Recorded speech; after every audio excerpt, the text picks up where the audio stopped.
நீலகிரி மாவட்டம் உதகை மற்றும் அதன் சுற்றுவட்டார பகுதிகளில் அண்மை காலமாக உணவு மற்றும் தண்ணீர் தேடி வனப்பகுதிகளிலிருந்து கரடி குடியிருப்பு பகுதிகளுக்குள் உலா வருவது தொடர்கதையாகவே உள்ளது.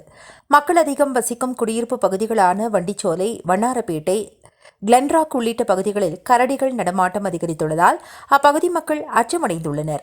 இந்நிலையில் இன்று அதிகாலை அரசு தாவரவியல் பூங்கா அருகே திபெத்தியன் மார்க்கெட் எதிரே உள்ள தேநீர் கடையில் கதவை உடைத்து உள்ளே சென்ற கரடி சர்க்கரை உள்ளிட்ட பொருட்களை சாப்பிட்டு சென்றுள்ளது.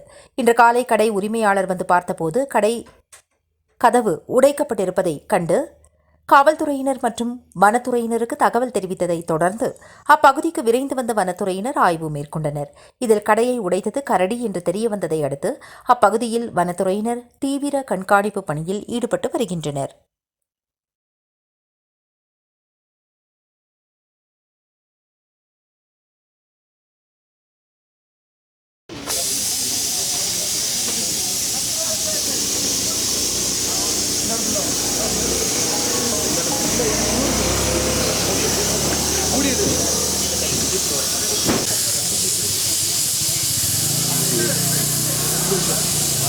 இது இப்படி இருக்கும்.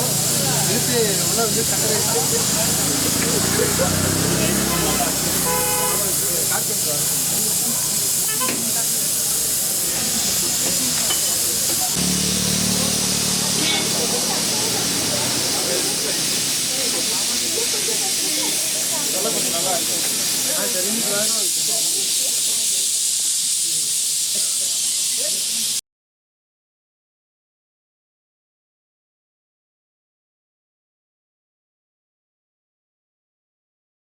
ராகம் டிவி யூடியூப் பக்கத்தை சப்ஸ்கிரைப் செய்யுங்கள்.